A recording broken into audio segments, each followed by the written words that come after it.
നാളെയോടെ എല്ലാത്തിനും ഒരു അവസാനം ഉണ്ടാവുന്ന എന്റെ പ്രതീക്ഷ. ഞാൻ അങ്ങനെ പറഞ്ഞിട്ടും എനിക്ക് അത്ര വിശ്വാസമാവുന്നില്ല. അവന് സൗഹൃദത്തിന്റെ വില അറിയാത്തോണ്ടാ അങ്ങനെയൊക്കെ പറയുന്നത്. ഒരുപക്ഷെ ഞാനും നന്ദുവൊക്കെ വിചാരിക്കുന്ന പോലെ അവൻ 100% സത്യസന്ധനായിരിക്കില്ല.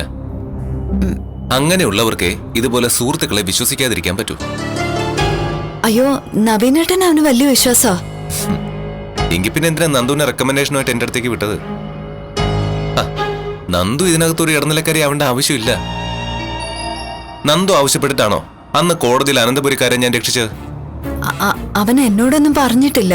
പിന്നെ അവന്റെ ഇപ്പോഴത്തെ അവസ്ഥ അറിയാവുന്നതുകൊണ്ടാ ഞാൻ നാളെ കോടതിയിൽ അവന് നീതി കിട്ടണമെന്ന് പറഞ്ഞത്. നീതിയെക്കുറിച്ചൊന്നും നിങ്ങൾ ചിന്തിക്കേണ്ട കാര്യമില്ല. കോടതിയിൽ നാളെ എന്ത് വേണമെന്ന് എനിക്ക് നന്നായിട്ടറിയാം. പിന്നെ ഇപ്പൊ നന്ദു കൂടി ഇങ്ങനെ ഒന്ന് പറഞ്ഞ സ്ഥിതിക്ക് എനിക്കെല്ലാം മാറ്റിവെച്ചിട്ട് ഇതിന്റെ പിന്നാലെ പോയില്ലേ പറ്റൂ. ഒന്നുമില്ലെങ്കിലും നാളെ നമ്മൾ ഒരുമിച്ച് ജീവിക്കേണ്ടവരല്ലേ. കെട്ടാൻ പോകുന്ന പെണ്ണ് ഒരു റിക്വസ്റ്റായിട്ട് മുന്നിൽ നിൽക്കുമ്പോ അവളുടെ ആവശ്യത്തിനാണ് മുൻഗണന കൊടുക്കേണ്ടത്. അമ്മയോട് ഞാനൊന്നും പറഞ്ഞിട്ടില്ല. അതിന് മാത്രം എനിക്ക് ധൈര്യം കിട്ടിയിട്ടില്ല. ഈശ്വര, പത്മാന്റെ എന്നെ മരുമകളായി വേണ്ടാന്ന് പറയണേ. എന്താ നന്ദു ആലോചിക്കുന്ന? അമ്മ അറിഞ്ഞു കഴിയുമ്പോ ഈ ബന്ധം നടക്കുമെന്നാണോ? അങ്ങനൊരു ആശങ്ക എനിക്കും ഇല്ലാതില്ല. എങ്കിലും അമ്മയെ കൊണ്ട് ഞാൻ എങ്ങനെയെങ്കിലും സമ്മതിപ്പിച്ചോളാം. അതിന് മുത്തച്ഛന്റെ സഹായം തേടിക്കോളാം. അല്ല, നവീനേട്ടന്റെ അമ്മയ്ക്ക് ഇഷ്ടമല്ലാതെ കല്യാണം നടത്തുന്നത് ഭാവിയിൽ ഒരുപാട് ദോഷം ചെയ്യില്ല നവീനേട്ടാ? എന്റെ 2 ചേച്ചിമാരുടെ കാര്യം അറിയാലോ. ആദ്യം അവരുടെ കല്യാണം കഴിഞ്ഞ് അനന്തപുരിയിലേക്ക് ചെല്ലുമ്പോ അവിടെയുള്ളവർക്കൊന്നും അവരെ ഇഷ്ടമല്ലായിരുന്നു.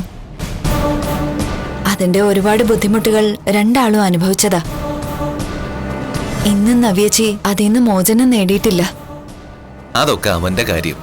പക്ഷെ എന്റെ അമ്മ മരുമകളായിട്ട് ഒരാളെ കൈ പിടിച്ച് കയറ്റി കഴിഞ്ഞാ പിന്നെ അവളെ വിഷമിപ്പിക്കുമെന്ന് തോന്നില്ല. പിന്നെ അച്ഛനുടനെ വരുന്നുണ്ട്. അച്ഛന്റെ ഉപദേശം കൂടി ആവുമ്പോ അമ്മ ഓക്കെ ആവും. അല്ല, നവീനേട്ടൻ അച്ഛനോട് ഇക്കാര്യം പറഞ്ഞായിരുന്നോ? പറഞ്ഞു.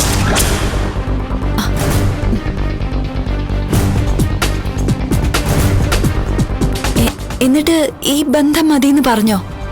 ഞാനൊരു പെണ്ണിനെ കണ്ടുവച്ചിട്ടുണ്ടെന്നേ പറഞ്ഞുള്ളൂ. നന്ദു ആണെന്ന് പറഞ്ഞിട്ടില്ല. അമ്മയെപ്പോലെ എന്തായാലും അച്ഛൻ പിടിവാശിയൊന്നും കാണിക്കില്ല. എന്നും മാത്രമല്ല, അച്ഛൻ വന്നു കഴിഞ്ഞാ അച്ഛൻ അമ്മയെ പറഞ്ഞ് തിരുത്താനുള്ള സാധ്യതയുണ്ട്. അതുകൊണ്ട് ആ ഭാഗത്തെ പറ്റി നന്ദു ചിന്തിക്കേ വേണ്ട.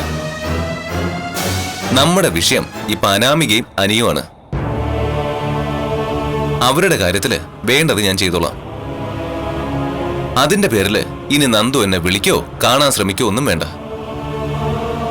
നമ്മളൊക്കെ സുഹൃത്തുക്കളല്ലേ നന്ദു? സൗഹൃദത്തിന് ഒരുപാട് പ്രാധാന്യം കൊടുക്കുന്ന ഒരാളാണ് ഞാൻ. ഒരിക്കലും എന്നെ വിശ്വസിച്ചൊരു ഫ്രണ്ടിനെ ഞാൻ ചതിക്കില്ല. തിരിച്ചും അങ്ങനെ തന്നെ വേണമെന്ന് എനിക്ക് ആഗ്രഹമുണ്ട്.